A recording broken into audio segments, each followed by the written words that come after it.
أعوذ بالله من الشيطان الرجيم.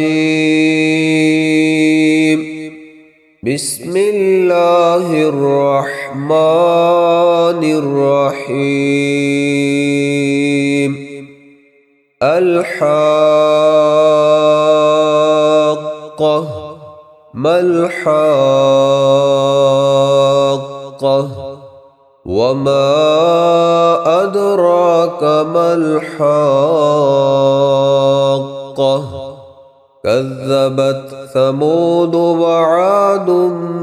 بالقارعة فأما ثمود فأهلكوا بالطاغية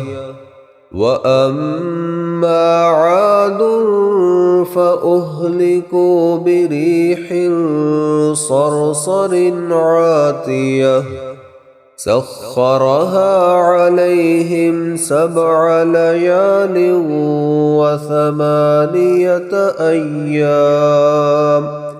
وثمانية أيام حسوما فترى القوم فيها صرعى كأنهم أعجاز نخل خاوية فهل ترى لهم من باقية وجاء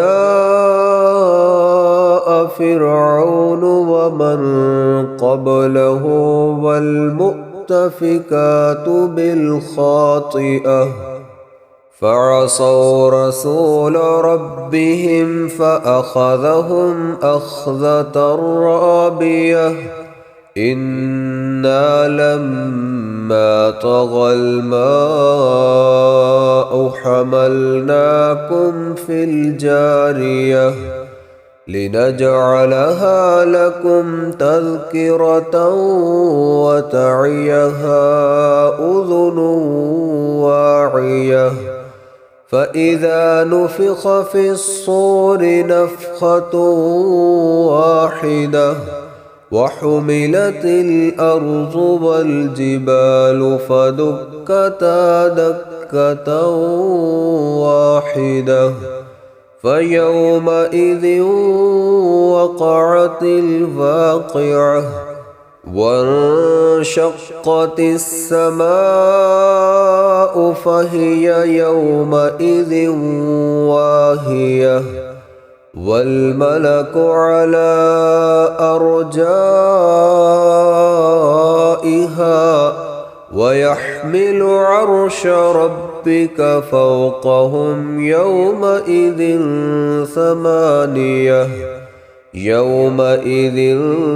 تعرضون لا تخفى منكم خافية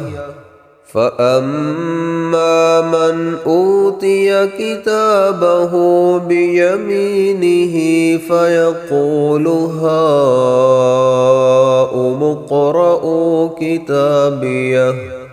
إني ظننت أني ملاق حسابيه فهو في عيشة راضية في جنة عالية قطوفها دانية كلوا واشربوا هنيئا بما أسلفتم في الأيام الخالية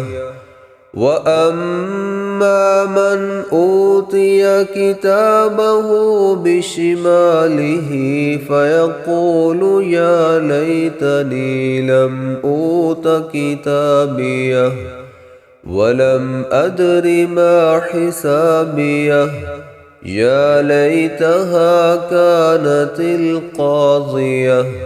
ما أغنى عني ماليه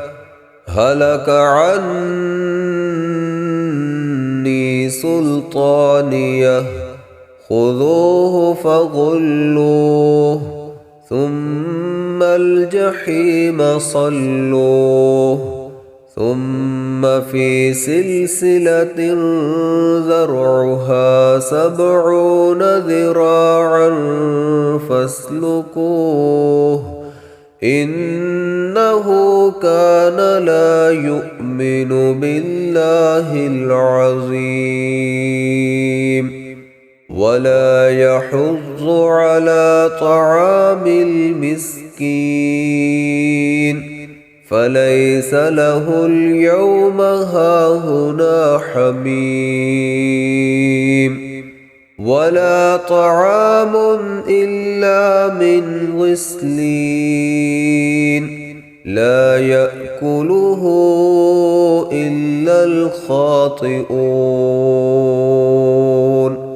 فلا أقسم بما تبصرون وما لا تبصرون إنه لقول رسول كريم وما هو بقول شاعر قليلا ما تؤمنون ولا بقول كاهن قليلا ما تذكرون تنزيل من رب العالمين ولو تقول علينا بعض الأقاويل لأخذنا منه باليمين ثم لقطعنا منه الوتين فما منكم من أحد عنه حاجزين وإنه لتذكرة للمتقين وإنا لنعلم أن منكم مكذبين